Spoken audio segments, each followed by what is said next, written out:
धन्यवाद, धन्यवाद, धन्यवाद।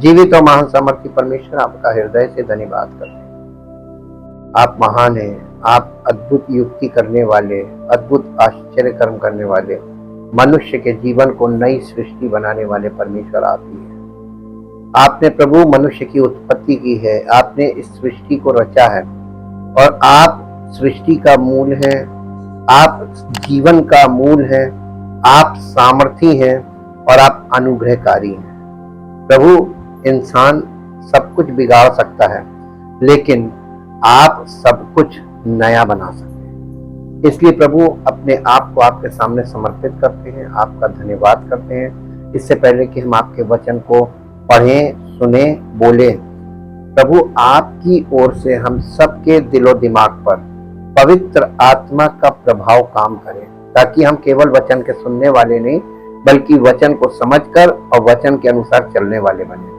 और हम सबका जीवन पवित्र आत्मा के फल प्रकट करने वाला जीवन हो, ताकि आपकी महिमा हो, सारी महिमा आपको मिले। इस प्रार्थना को प्रभु यीशु मसीह के पवित्र नाम से मांगते हैं, आमीन। Praise the Lord. परमेश्वर का धन्यवाद करते हैं उसके अद्भुत कार्यों के लिए जो वो हमारे जीवन में प्रति क्षण करता रहता है। उसके उपकार हमारे जीवन में होते रहते हैं। आज हम लोग एक विषय में चल रहे हैं, जो विषय है शरीर के कार्य बनाम आत्मा के फल। इसका अध्ययन करेंगे ताकि ये डिफरेंस, देखिए ये क्यों ये विषय है बहुत महत्वपूर्ण है। शरीर के द्वारा हम विश्वास में नहीं हैं तब भी शरीर के द्वारा कार्य करते हैं, और जब हम विश्वासी होते हैं तब भी विश्वास के कार्य करते हैं शरीर में। तो शरीर के द्वारा हम कार्य विश्वास में होकर भी करते हैं और बिना विश्वास के भी करते हैं। प्रभु में होते हैं, मसीह में होते हैं तब भी शरीर से कार्य करते हैं, जब मसीह में नहीं तब भी शरीर से कार्य करते हैं। तो इस बात को समझना बहुत जरूरी है कि शरीर के काम और आत्मा के फल, ये दो टॉपिक है, और हम इसको अब कोशिश कर रहे हैं, हम लोग ग्रीक से स्टडी करेंगे ताकि हम ट्रुथ को पकड़ें।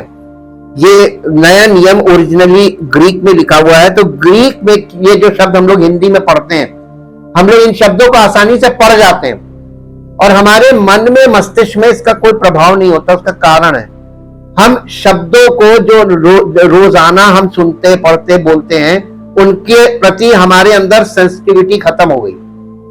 हमको ग्रीक से जब उसका रियलिटी पता चलती है उस शब्द की, तब हमको पता चलता है कि इस शब्द की सामर्थ क्या है। जब हमने बाइबल स्टडी, पवित्र आत्मा के द्वारा बाइबल स्टडी को शुरू किया था अपने जीवन में व्यक्तिगत तौर पे, तो एक सबसे महत्वपूर्ण चीज हमको सबसे पहली सीखने को मिली थी, every word has its own power. हर शब्द की एक सामर्थ है, और परमेश्वर के वचन को इंग्लिश में शब्द ही बोला जाता है, वर्ड। वर्ड बिकेम फ्लेश, शब्द। तो ये शब्द की पावर आपको मालूम होनी चाहिए, क्योंकि आप जब बात करते हैं तो जिन शब्दों का आप प्रयोग करते हैं उन शब्दों की पावर काम करती है, और ये मनुष्य के मस्तिष्क में काम करती है। गलातियों की पत्री के 5 अध्याय को 19 से 23 में ये हमारा अध्ययन होगा, और इसलिए ये वाला जो पार्ट है ये हमेशा इसको मार्क करके रखिए भी लगातार हम जब अध्ययन में हैं। और परमेश्वर ने एक मसीही व्यक्ति को, जब वो प्रभु यीशु मसीह पर विश्वास करता है, वो कोई भी हो सकता है जो यीशु मसीह पर विश्वास करता है, बॉर्न अगेन होता है, पवित्र आत्मा उसको गिफ्ट में मिलता है। इसका काम क्या है? कई बार लोग पवित्र आत्मा को, ये जब व्यक्ति यीशु मसीह पर विश्वास करता है, उसका चिन्ह है, विश्वास करने वाले का चिन्ह है पश्चाताप। क्या चिन्ह है? प्रायश्चित उसने किया है, पश्चाताप हम करेंगे। अब इस विषय को आपको बहुत अच्छे से समझना है, प्रायश्चित और पश्चाताप। आत्मा के बिना और उसके द्वारा निर्देशित हुए बिना हम शरीर के काम प्रदर्शित करेंगे और परमेश्वर के राज्य के वारिस नहीं होंगे।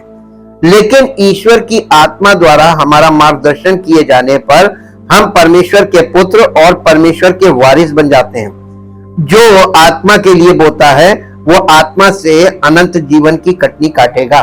तो आपको और हमको, जो अभी तक हम शरीर के लिए काम कर रहे थे, जब प्रभु यीशु मसीह पर विश्वास करते हैं, पश्चाताप करते हैं, तो हमें पवित्र आत्मा गिफ्ट में मिलता है। और ये पवित्र आत्मा क्या करता है? पवित्र आत्मा के निर्देशन में वो करने लगते हैं जो पवित्र आत्मा हमको कहता है, हमें प्रेरित करता है और हमें उत्साहित करता है और सामर्थ देता है। इसलिए हम आज इस विषय पर आगे बढ़ेंगे कि गलातियों 5 में पौलुस ने शरीर के स्वाभाविक कार्यों और आत्मा के फल के बीच प्रभावशाली ढंग से अंतर दर्शाया है। हम पहले को कैसे टाल सकते हैं और दूसरे में कैसे बढ़ सकते हैं।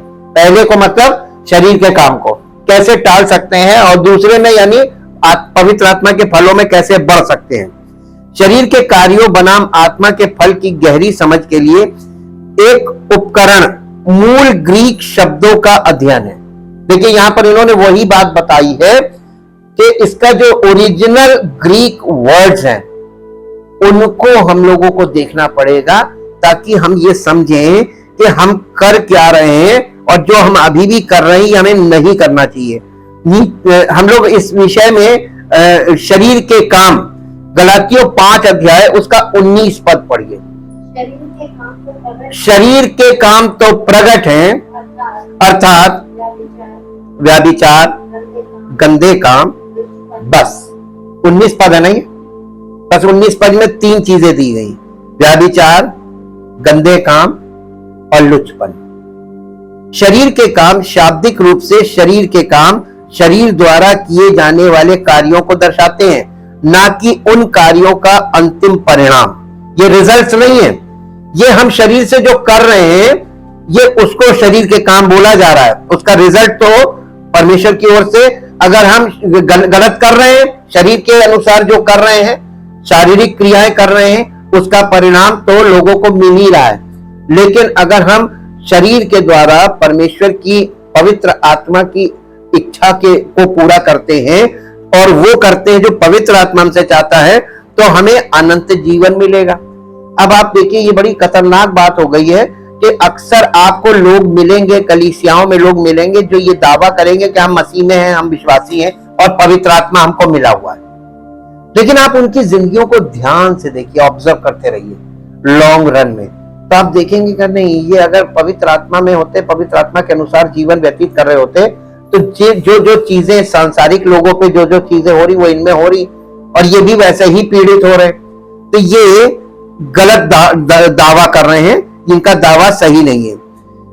और इसीलिए हम अब इनको एक एक पद में जो 3 शब्द हैं इसमें, इन तीनों को हम देखेंगे और इन तीनों को शरीर के काम शरीर द्वारा किए जाने वाले कार्यों को दर्शाते हैं, ना कि उन कार्यों का अंतिम परिणाम। जैसे जैसे हम इस लिस्ट में आगे बढ़ेंगे, इसमें से कुछ मामले स्पष्ट रूप से शारीरिक इच्छा के मामले नहीं है, बल्कि हमारे मानव स्वभाव द्वारा उत्पन्न किए गए कार्य हैं।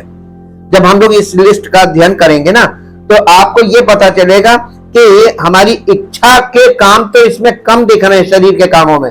हमारे स्वाभाविक जो मानव स्वभाव है, पापी और पतित, उस स्वभाव का प्रभाव हमको इन शरीर के कार्यों में बहुत दिखाई देने को मिलेगा। पहली बात, ये शरीर यानी साक्स, ग्रीक में इसको साक्स बोलते हैं, साक्स और हिंदी में इसको आप मांस भी कह सकते हैं, केवल मानव स्वभाव को ही दर्शाता है। ईश्वरीय प्रभाव से अलग मनुष्य की सांसारिक प्रकृति यानी नेचर, यानी सांसारिक नेचर, कॉस्मोस यानी दुनिया को बाइबल में ग्रीक में कॉस्मस बोला गया है। और पहला यूहन्ना 2 अध्याय उसका 15 पद पढ़िए। पहला यूहन्ना 2 अध्याय उसका 15 पद, तुम ना तो संसार से और ना संसार में की वस्तुओं से प्रेम रखो। अगर कोई संसार से प्रेम रखता है तो उसमें पिता का प्रेम नहीं, क्योंकि जो कुछ संसार में है, अर्थात शरीर की अभिलाषा और आंखों की अभिलाषा और जीविका का घमंड, ये 3 चीजें सांसारिक विचारधारा में पाई जाती है। समस्त सांसारिक मनुष्य इन 3 चीजों में फंसे हुए हैं, शरीर की अभिलाषा, आंखों की अभिलाषा और जीविका का घमंड। ये वो सब है जो ईश्वर के प्रभाव से अलग दुनिया को बनाने में जाता है। जैसा कि हम जानते हैं, साक्ष्य व्यक्तिगत स्तर पर एक ही अवधारणा है। अब हम देखते हैं ये प्रत्यक्ष, यानी जो शरीर के काम है वो तो प्रत्यक्ष है, यानी प्रकट है, यानी प्रत्यक्ष है। इसका मतलब होता है, प्रकट का मतलब आसानी से देखा जाने वाला। आप शरीर के कामों को आसानी से देख सकते हैं और अंडरस्टैंड कर सकते हैं अगर आप वचन में इतने स्ट्रांग प्रभु आपको करना मांगता है कि आप किसी के चाल चलन को, किसी के कार्यों को देखकर, जो वो शरीर से कर रहा है, उसकी जिंदगी को, जीवन शैली को देखकर आपको ये मालूम हो जाएगा ये बिना पवित्र आत्मा वाला है, ये मसीह में नहीं है। तो आप ऐसे लोगों को जो झूठे दावे कर रहे हैं बहुत आसानी से पहचान सकते हैं। एक अर्थ में पौलुस कह रहा है, तुम्हें यह सोचने की जरूरत नहीं है कि तुम परमेश्वर की आत्मा के द्वारा चलाए जा रहे हो या अपनी शारीरिक अभिलाषाओं के द्वारा। प्रत्येक कार्य स्पष्ट रूप से दिखाई देने वाले होते हैं। आप शरीर की अभिलाषाओं को के लिए काम करते हैं, वो दिखता है। आप स्वार्थी अभिलाषा में काम करते हैं जब आप शरीर के लिए काम करते हैं। हम ये भी ध्यान दे सकते हैं कि परमेश्वर की आत्मा हमें केवल नियम के प्रति आज्ञाकारिता की ओर नहीं ले जाती है, ये उससे कहीं अधिक व्यापक है। परमेश्वर की आत्मा हमें अपने मन और हृदय को बदलने में मदद करती है, न कि केवल हमें विधिवाद के एक नए स्तर पर ले जाती है। इस प्रकार है, ये एक उदाहरणात्मक सूची है, न कि परमेश्वर के मार्गदर्शन के अलावा मानवीय इच्छा से प्रेरित प्रत्येक संभावित पाप की पूरी सूची। अभी हम लोग ये हम लोग अपने स्टडी के लिए इसको पार्ट्स में, छोटे छोटे पार्ट्स में इसको कर रहे हैं। और इन पदों में, जो यहाँ पे 5 अध्याय 19 पद से, इन पदों में से प्रत्येक शब्द अध्ययन के योग्य है। यानी यहाँ पर लिखा शरीर के काम, जब इसमें एक ढेर सारे वर्ड्स जो लिखे हुए हैं, वो सब एक एक शब्द इसका अध्ययन के योग्य, यानी स्टडी करनी पड़ेगी एक एक वर्ड की। प्रत्येक पद हमें इस बारे में नई अंतर्दृष्टि प्रदान करेगा कि यीशु मसीह का अनुयायी होने का क्या अर्थ है, और केवल एक यानी व्यवस्था कानूनवादी नहीं होना चाहिए जो लिखित संहिता का पालन करके खुद को साबित करना चाहता है। देखिए, जो रिटन लॉ दिया गया था, उस लॉ में ये लोग करते क्या थे, यहूदी लोग, ये शास्त्री फरीसी, इनमें कई पंथ थे और इनमें कई रैंकिंग थी। उसका कारण क्या था? ये लोग रिटन कोड को पढ़ना और ये दावा करना कि हम ये इतने नियम मानते हैं, हमने इतने नियम पूरे कर लिए। ये एक तरीके का कानूनवादी हो गया, और कानूनवादी परमेश्वर हमको नहीं बनाना मांगता है। लिखित संहिता का मतलब लॉ का पालन करके खुद को साबित करना चाहते थे वो लोग, और शरीर के कारण, वो शरीर के कामों के कारण वो ऐसा करने में असमर्थ रहे, जिसे परमेश्वर के पुत्र ने आकर, यही लिखा है ना, जो कार्य व्यवस्था शरीर के द्वारा दुर्बल होकर ना कर सकी, उसे परमेश्वर ने किया, अर्थात अपने ही इकलौते पुत्र को पापमय शरीर की समानता में भेजकर। उसने उसको मनुष्य के स्वरूप में क्यों भेजा? क्योंकि मनुष्य पापमय शरीर के में होकर व्यवस्था को पूरा करने की जो कोशिश कर रहा था वो गलत थी।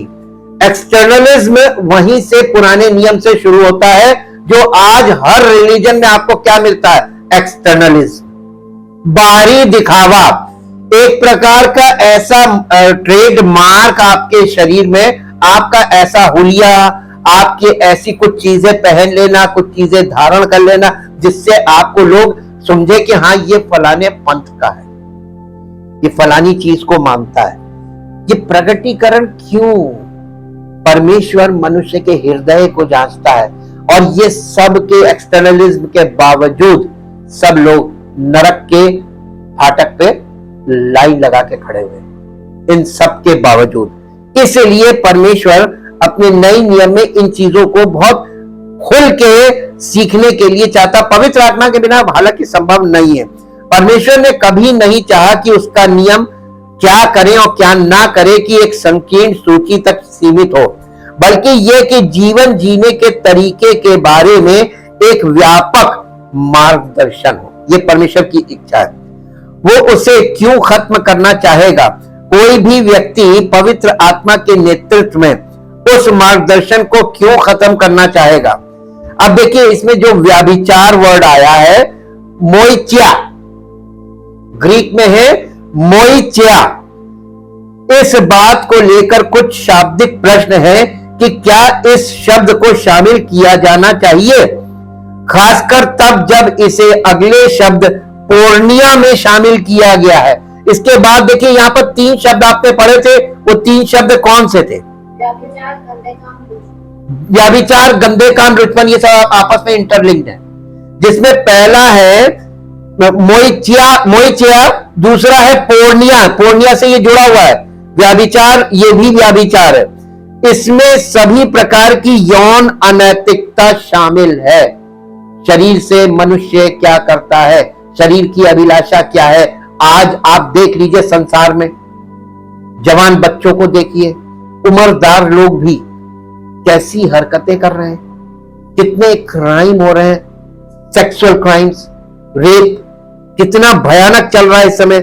इसमें सभी प्रकार की यौन अनैतिकता शामिल है पोर्निया में, और पोर्निया से ही वर्ड आता पोर्नोग्राफी, ये यहां से निकल रहा है। और अस्वच्छता, ये है अकथार्सिया, अकथार्सिया अनैतिकता जिसे बोलते हैं। ये इसका ग्रीक से अगर आप देखते हैं तो वासनापूर्ण जीवन शैली, विलासिता की जीवन शैली, अपव्ययी जीवन की अशुद्धता। अब आप देखिए, जितने पैसे से मजबूत लोग हैं, उनकी जीवन शैली कैसी है। कोठियां बाहर से बहुत खूबसूरत लगती देखने में, लेकिन उनके शरीर सब प्रकार की मलिनता का काम कर रहे हैं, सब प्रकार, क्योंकि पैसा है, जहां पैसा है अय्याशी है, सारे गलत काम। ये मनुष्य के अशुद्धता, पॉल द्वारा इस्तेमाल किया गया शब्द अशुद्धता के लिए उसने इस्तेमाल किया था ग्रीक में अकथार्सिया। दिलचस्प है, इसका इस्तेमाल गंदे घाव के मवाद के लिए किया जाता है। ये गंदे काम का मतलब मालूम है? जैसे हमारे घाव में मवाद होता है ना, सड़ा हुआ, ये गंदे काम को, ये अकथार्सिया का मतलब मवाद, सड़ा हुआ मवाद। ऐसे पेड़ के लिए इसको इस शब्द को इस्तेमाल किया जा सकता है जिसकी कभी छटाई नहीं की गई हो, यानी बेतरतीब पेड़ बढ़ जाए, शेप ना दिया गया हो, प्रूनिंग ना की गई हो, उसके लिए भी यही शब्द है अकथार्सिया। कलीसिया में परमेश्वर पवित्र आत्मा और पवित्र वचनों के द्वारा हमारे जीवन में प्रूनिंग का, जो डाली मुझ में है और फलती है उसे वो छांटता है। क्यों? उसको शेप देना है, शेप देना। ये गंदी चीजें निकाल निकाल के ही तो शेप दिया जाएगा, उसके लिए भी यही वर्ड यूज किया गया है, छटाई नहीं की गई। ऐसी सामग्री के लिए भी ये शब्द इस्तेमाल किया जाता है जिसे कभी छाना नहीं गया हो। इसके सकारात्मक रूप में कथारोस एक विशेषण जिसका अर्थ है शुद्ध। इसका इस्तेमाल आमतौर पर आवास अनुबंधों में एक ऐसे घर का वर्णन करने के लिए किया जाता है जिसे साफ और अच्छी स्थिति में छोड़ दिया जाता है। लेकिन इसका सबसे विचारोत्तेजक उपयोग यह है कि कथारोस का इस्तेमाल उस औपचारिक शुद्धता के लिए किया जाता है जो एक व्यक्ति को अपने देवताओं के पास जाने का अधिकार देती है। अशुद्धता तो वो है जो एक व्यक्ति को परमेश्वर के सामने आने के लिए अयोग्य बनाती है। जीवन को उन चीजों से गंदा करना जो हमें उससे अलग करती है। ये इसीलिए ये वर्ड यूज किया गया है। हमारे विचारों में, हमारे विचार कैसे मवाद, और हम इन्हीं विचारों के बावजूद प्रभु प्रभु प्रभु प्रभु प्रभु प्रभु कलीसिया में आते ऐसे बोलते हैं जैसे इनके जैसा फरिश्ता ही नहीं कोई। लेकिन आपको मालूम है, परमेश्वर आपके विचारों को देखता है, आपकी भावना को चेक करता है, जो भीतरी चीजें हैं, और वहां पर उसको वो मवाद, वो गंदगी दिखाई देती जो पवित्र आत्मा वचन के द्वारा शुद्ध नहीं की गई है, तो वो आपको ग्रहण करेगा। आप परमेश्वर की उपस्थिति में कभी पहुंच पाएंगे नहीं। यही पौलुस समझाने की कोशिश कर रहा है। अश्लीलता, इसको ग्रीक में कहते हैं असेल्जिया। अनैतिकता, बेलगाम वासना या अधिकता, यानी आपके जो मनुष्य में जो ये वासना की भावना है ये अनलिमिटेड हो जाए, ये वो वाली चीज है अश्लीलता जिसको बोलते हैं। अधिकता, उच्छृंखलता, अपमानजनकता, बेशर्मी, स्वीकृत नैतिक मानकों के प्रति धृष्टता, व्याभिचार, शालीनता के प्रति खुला और लापरवाह तिरस्कार। एक व्यक्ति जो किसी भी आनंद के लिए तैयार है, इस बात की परवाह नहीं करता कि लोग क्या सोचते हैं। आज सड़क पर देख लीजिए जवान बच्चे क्या कर रहे हैं खुले आम, और बड़े बुजुर्ग सब जाते हैं, सब देखते हैं। कोई यानी किसी प्रकार की कोई डिसिप्लिन और कोई यानी शर्म नाम की चीज नहीं है। ये इस बात को यहां पर अश्लीलता, असेजिया, शरीर के काम। अब नेक्स्ट पार्ट में आते, नेक्स्ट पद में 20 पद पढ़िए, 5 अध्याय का 20 पद। मूर्ति पूजा, जादू टोना, बैर, झगड़ा, ईर्ष्या, क्रोध, विरोध, फूट, विधर्म। बस ये 20 पद हो गया ना। डा यहां पे खत्म हुआ ना, विधर्म। हाँ, विधर्म, मूर्ति पूजा, इडोलोलाट्रे, ये ग्रीक में ये शब्द है इडोलोलाट्रे, ईश्वर के स्थान पर अन्य चीजों को रखना, यानी परमेश्वर के प्रथम स्थान पे दूसरी चीजों को, किसी भी चीज को आप परमेश्वर के का दर्जा दे दें, ये है मूर्ति पूजा। मूर्ति पूजा का मतलब ये नहीं कि जो लोग आइडल वर्शिप कर रहे हैं लेकिन वो बेचारे ध्यान केंद्रित कर रहे हैं, वो उसमें फोकस कर रहे हैं, वो उसमें ईश्वर को ढूंढ रहे हैं, वो एक अलग चीज है।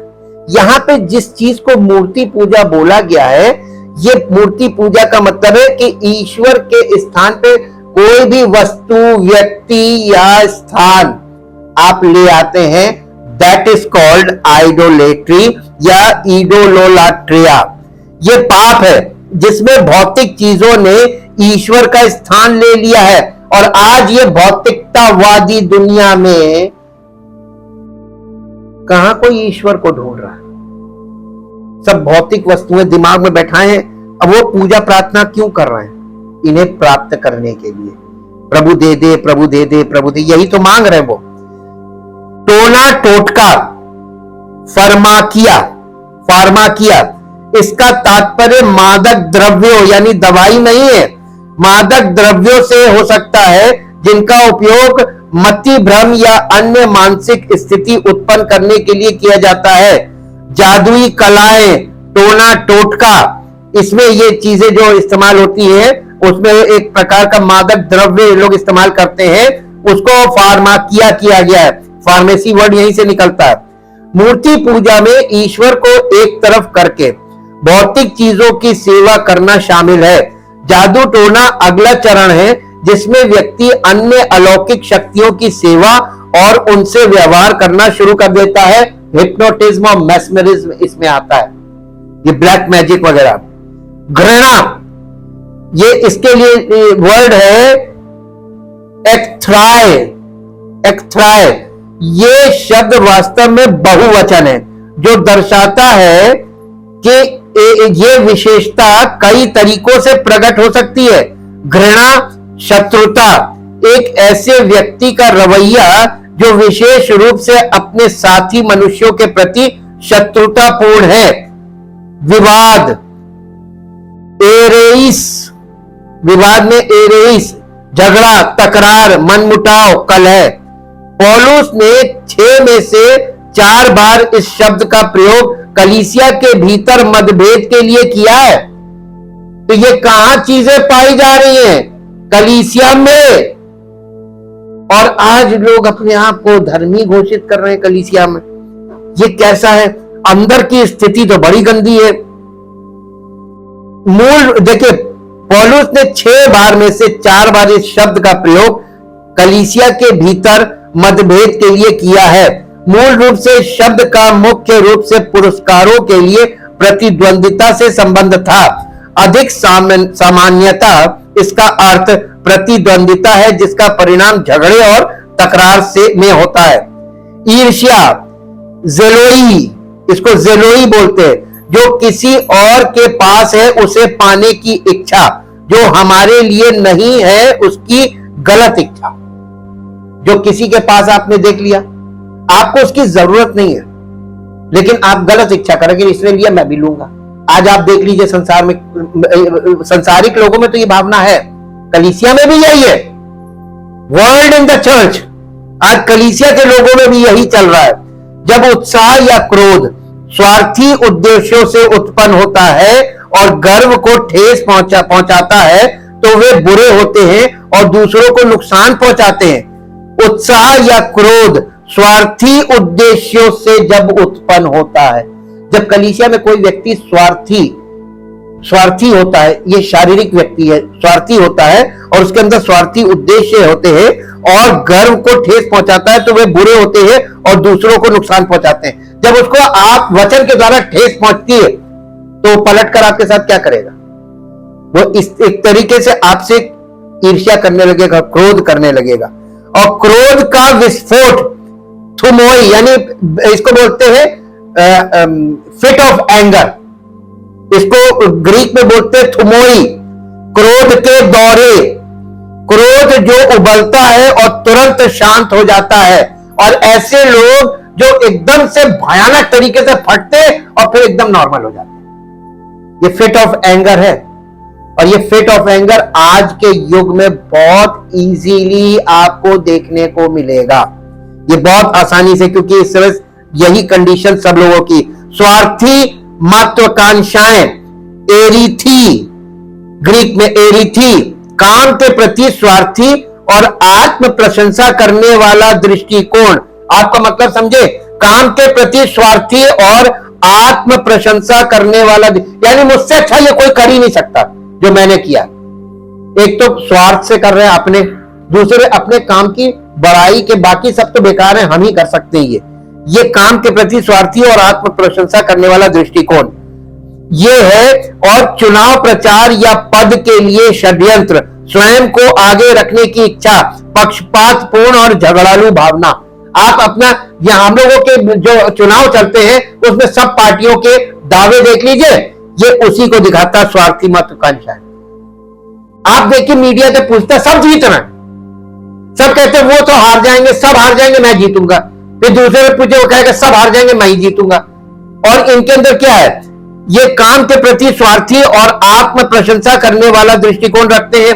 चुनाव प्रचार में यही तो होता है, पद के लिए षड्यंत्र में यही होता है, स्वयं को आगे रखने की इच्छा, पक्षपातपूर्ण और झगड़ालू भावना। ऐसे लोगों में कैसी भावना होती है? लड़ने तैयार होते हैं, उनको कुछ बोल दो तो फिर देखिए आप वो छोड़ेंगे नहीं।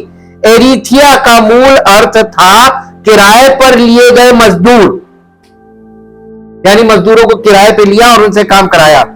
किराए पर लिए गए मजदूरों का काम, इसलिए इसका मतलब हो गया वेतन के लिए किया जाने वाला काम। इसका मतलब राजनीतिक या सार्वजनिक पद के लिए प्रचार करना था। और ये उस व्यक्ति का वर्णन करता है जो पद चाहता है, सेवा के किसी उद्देश्य से नहीं, बल्कि उससे क्या हासिल हो सकता है इसके लिए मतभेद। ये जो देखिए, जो व्यक्ति खुद की बड़ाई करे, सेल्फ प्रमोशन, और जो दूसरों को कहे कि सब गलत है लेकिन मैं सही हूं। देखिए, दूसरों को, कलीसिया में पवित्र आत्मा सबको गलत कह रहा है कि सब गलत है, समस्त मानव जाति गलत है, लेकिन वो ये नहीं कह रहा है कि एक व्यक्ति अच्छा है। वो ये कह रहा है कलीसिया में सब गलत है। वचन के द्वारा यही तो दिखाया जा रहा है। लेकिन ये लोग क्या करते हैं? ये कहते हैं सब गलत है, मुझे छोड़ के मैं सही हूं। अगर कोई व्यक्ति खुद को बेस्ट कह रहा है और बाकी सबको गलत कह रहा है, ये स्वार्थी महत्वाकांक्षा है और ऐसा लोग करते हैं। मतभेद, डिकोस्टासियाई, इसका मतलब है प्रभाग। शब्द का शाब्दिक अर्थ है अलग थलग रहना। अपनी एक बड़ी जीत के बाद नेल्सन ने इसका श्रेय इस तथ्य को दिया कि उन्हें भाइयों के एक समूह की कमान संभालने का सौभाग्य मिला था। असहमति के एक ऐसे समाज का वर्णन करती है जिसमें बिल्कुल विपरीत स्थिति होती है। जहां सदस्य एक साथ आने के बजाय अलग हो जाते हैं। गुटबाजी आप इसको कह सकते हैं। विधर्म, विधर्म का मतलब होता है गुटबाजी।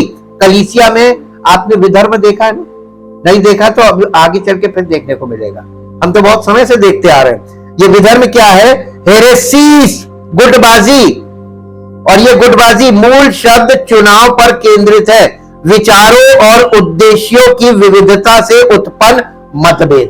ये किस प्रकार से देखिए, लोगों का ग्रुप एक साथ, 4 लोग एक साथ एक मन के कैसे मिल जाते हैं? लाइक माइंडेड होते हैं, उनका स्वभाव एक होता है, उनके उद्देश्य एक होते हैं और ये उनके विचार भी एक हो जाते हैं। और ये विचारों और उद्देश्यों की विविधता से उत्पन्न मतभेद। और इसलिए वो जब वचन बोला जाता है और वचन पवित्र आत्मा की सामर्थ में बोला जा रहा है, तो वो वचन उनको बहुत तेज अंदर ठेस पहुंचाता है। तो मालूम वो लोग करते क्या? क्योंकि ऐसे तो कुछ विरोध दर्ज नहीं कर सकते, तो उसका क्या है, वो सब ग्रुप बनाकर कलीसिया में और पीछे से बैक बाइटिंग करने लगते हैं, बुराइयां करने लगते हैं और तरह तरह की वो हरकतें करते हैं। इसे क्रिस्टलीकृत मतभेद के रूप में वर्णित किया जा सकता है। जीवन की त्रासदी यह है कि जो लोग अलग थलग विचार रखते हैं, वे अक्सर एक दूसरे के विचारों को नहीं बल्कि एक दूसरे को नापसंद करते हैं। और ये बहुत भयानक चीज। एक के 2 पद हुए, तीसरा पद पढ़ लीजिए। आज हम केवल 3 पद देखेंगे। 21 पद पढ़ दीजिए। डा मतवालापन, लीला क्रीड़ा और इनके जैसे और काम। इनके विषय में मैं तुम्हें पहले से ही बता देता हूं, जैसा पहले कह भी चुका हूं कि ऐसे ऐसे काम करने वाले परमेश्वर के राज्य के वारिस नहीं होंगे। अब आप झांक के देखिए, क्या ये चीजें हमारे अंदर से खत्म हो गई हैं? परमेश्वर राज्य के वारिस नहीं होंगे। ईर्ष्या, यहां पे थोनोई और एनविस, ग्रीक में ये एनविस इसका ग्रीक वर्ड है और ये ग्रीक वर्ड इसका थोनोई है, जिसका इंग्लिश एनविस है। ये शब्द एक मतलबी शब्द है। यूरिपिडीज ने इसे मनुष्यों में सबसे बड़ी बीमारी कहा है। इसका सार ये है कि ये उस भावना का वर्णन नहीं करता है जो किसी और के पास जो है उसे पाने की इच्छा रखती है, चाहे वो नेक हो या नीच। ये उस भावना का वर्णन करता है जो इस बात से नाराज होती है कि दूसरे व्यक्ति के पास ये चीजें हैं। ये चीजों को अपने लिए इतना नहीं चाहता, ये बस उन्हें दूसरों से छीनना चाहता है। स्टोइक ने इसे किसी और की भलाई पर दुख के रूप में परिभाषित किया। ये ईर्ष्यालु व्यक्ति का नहीं बल्कि कटु मन का गुण है, जिसका मन कड़वा होता है। उसको अगर उसके परिवार, मान लीजिए एक परिवार में कुछ लोग हैं, रिश्तेदारी में किसी के पास कोई अच्छी चीज आ गई, इसको उस चीज की जरूरत नहीं, ना उससे मतलब है, इसको चाहिए भी नहीं, लेकिन इसको चिढ़ इस बात की कि इसको कैसे मिल गया, इसको कैसे मिल गया। ये वाली चीज है, ये चीज निकल के आ रही है और ये एक प्रकार का मनोरोग है। और देखिए मानसिक रोग कहां से निकलते हैं? हमारे स्वभाव में जो चीजें हैं ना, वहीं से मेंटल डिसऑर्डर्स बनते हैं। ये चीजें हमारे अंदर है, इन्हीं का बस इन्हीं की इंटेंसिटी बढ़ जाती है, मानसिक रोग हो गए। हत्याएं, फोनोई, घृणा शब्द से शुरू करते हुए इन शब्दों ने उन तरीकों का वर्णन किया है जिनसे हमारी स्वार्थी मानवीय इच्छाएं रिश्तों को नष्ट कर सकती हैं। अंतिम परिणाम हत्या है। हत्या का मतलब रिश्ता खत्म कर देना, यह भी एक हत्या है। रिश्ते को खत्म करना ये हत्या ही है, ये आत्मिक हत्या है। हत्या है जरूरी नहीं कि शाब्दिक अर्थ में, बल्कि चरित्र हनन में और दूसरों के साथ ऐसा व्यवहार करना जैसे कि वे आध्यात्मिक रूप से मृत हो, यानी स्पिरिचुअली वो मर गए, मेरे लिए वो मर गए। नशा, मिठाई, शराब पीने के नशे में नशा। यूनानी दुनिया में शराब पीना बहुत आम बात थी, ये ग्रीक वर्ल्ड में। हालांकि इसे आमतौर पर पानी में मिलाकर पिया जाता था। ऐसा लगता है कि ये नशे में धुत होने के उद्देश्य से पीने को संदर्भित करता है। ऐसा कुछ जो लोग अपने दोषी विवेक के दर्द को कम करने के लिए करते हैं।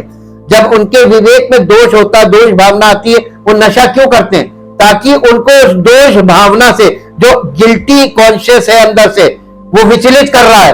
तो नशा करने से क्या होता है ना, वो चीज थोड़ी देर के लिए कंट्रोल हो जाती है, भूल जाते हैं, और उसके बाद दूसरे दिन फिर शुरू हो जाती है। तो ये कभी ना, ये भी मानसिक रोग ही है।